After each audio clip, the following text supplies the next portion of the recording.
भगवते वासुदेवाय, ओम नमो भगवते वासुदेवाय नमः, ओम नमो नारायणाय, ओम नमः शिवाय। सभी भक्तों, सभी प्रेमियों को, जैसा कि आज ज्येष्ठ एकादशी के ज्येष्ठ शुक्ल पक्ष एकादशी का निर्जला एकादशी का कथा हम सुनने जा रहे हैं। पहले उसके बारे में हम थोड़ा सा वृत्तांत सुनेंगे।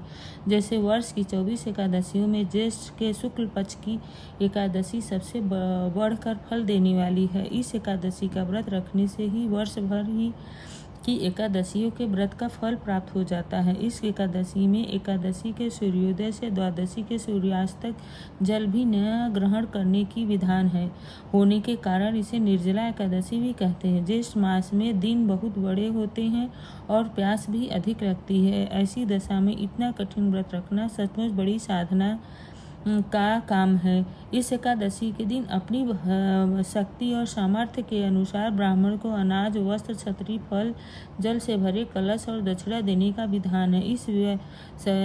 ये सभी व्यक्ति प्रायः मिट्टी के घड़े अथवा सुराही, पंखे और अनाज का दान तो करते ही हैं। आज के दिन मीठे शरबत और प्याऊ लगवाते हैं। आगे जैसे कि इस कहानी की शुरुआत करते हैं। हाथ में जरा सा फूल ले ले और जरा सा जल डाल के हाथ जोड़ के कथा सुने। सामने पाटी पर एक विष्णु भगवान की किताब रखें या विष्णु भगवान का फोटो या फिर उनकी मूर्ति रखें और एक कलश से भरा जल रखें और जल के ऊपर चीनी और कुछ फल रखें और साथिया करके रख दे कलश के ऊपर। कलश में पानी भर के रखें।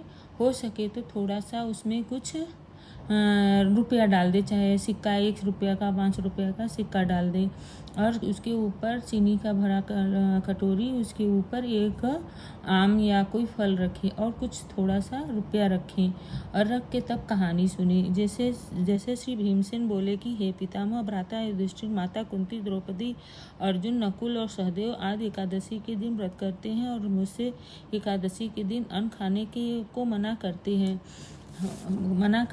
मैं उनसे कहता हूँ कि भाई, मैं भक्तिपूर्वक भगवान की पूजा कर सकता हूँ और दान दे सकता हूँ, परंतु मैं एकादशी के दिन भूखा नहीं रह सकता हूँ। इस पर व्यास जी बोले, हे भीमसेन, तुम नरक बुरा और स्वर्ग को अच्छा समझते हो तो प्रत्येक मास के दोनों एकादशियों का अन्न न खाया करो। इस पर भीमसेन बोले, हे पितामह, आपसे प्रथम कह चुका हूँ कि मैं एक समय भी भोजन के बिना नहीं रह सकता, पर मेरे लिए पूरे दिन का उपवास करना तो कठिन है। मेरे पेट में अग्नि का वास है जो अधिक अन्न खाने पर ही शांत होती है और मैं प्रयत्न करूं तो एक व्रत अवश्य कर सकता हूं। अतः आप मुझसे एक ऐसा व्रत बताइए जिससे मुझे स्वर्ग की प्राप्ति हो।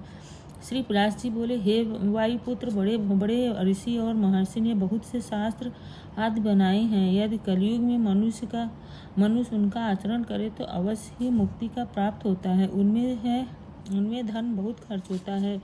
उनमें से जो पुराणों का सार है उसे कहता हूँ कि मनुष्य के दोनों पक्षों की एकादशियों का व्रत करना चाहिए। इससे उन्हें स्वर्ग की प्राप्ति होती है। श्री व्यास जी बोले, हे भीमसेन, कृष्ण और मिथुन संक्रांति के मध्य में ज्येष्ठ मास की शुक्ल पक्ष की एकादशी होती है। उसका निर्जल व्रत रखना चाहिए। इस एकादशी के व्रत में स्नान और आचमन में जल वर्जित नहीं है, लेकिन आचमन में 6 मासे से जल से अधिक जल नहीं लेना चाहिए। इसे आचमन से शरीर को शुद्धि हो जाती है। आचमन में 6 मासे से अधिक जल मद्यपान के समान है। इस दिन भोजन नहीं करना चाहिए क्योंकि भोजन करने से व्रत नष्ट होता है। यदि सूर्योदय से सूर्यास्त तक मनुष्य जलपान न करे तो उसे 12 एकादशी के फल की प्राप्ति होती है। द्वादशी के दिन सूर्योदय से पहले ही उठना चाहिए। उसके पश्चात भूखे ब्राह्मणों को भोजन कराना चाहिए, तत्पश्चात स्वयं भोजन करना चाहिए। इसका फल 1 वर्ष संपूर्ण एकादशियों के फल के बराबर है। हे भीमसेन, स्वयं भगवान ने मुझसे कहा था कि इस एकादशी का पूर्ण समस्त तीर्थों और दानों के बराबर है। एक दिन निर्जला रहने से मनुष्य पापों से मुक्त हो जाता है। जो मनुष्य निर्जला एकादशी का व्रत करते हैं उनको मृत्यु के समय भयानक यमदूत नहीं दिखते हैं। उस समय भगवान विष्णु के दूत स्वर्ग से आते हैं और उनको पुष्प विमान पर बैठाकर स्वर्ग ले जाते हैं। अतः संसार में सबसे श्रेष्ठ निर्जला एकादशी का व्रत है। अतः यत्न पूर्वक इस एकादशी का निर्जल व्रत करना चाहिए। उस दिन आप ओम नमो भगवते वासुदेवाय मंत्र का उच्चारण करना चाहिए। उस दिन गौदान करना चाहिए। व्यासदेव जी के ऐसे वचन सुनकर उसने निर्जला व्रत किया। इस एकादशी को भीमसेन या पांडव एकादशी भी कहते हैं। निर्जल व्रत करने से पहले भगवान की पूजा करनी चाहिए, उनसे विनय करनी चाहिए कि हे भगवान, आज मैं निर्जला व्रत करता हूँ, इसके दूसरे दिन भोजन करूँगा, मैं इस व्रत को श्रद्धापूर्वक करूँगा, उससे मेरे सब पाप नष्ट हो जाए। इस दिन एक बड़े वस्त्र से ढककर स्वर्ण सहित दान करना चाहिए।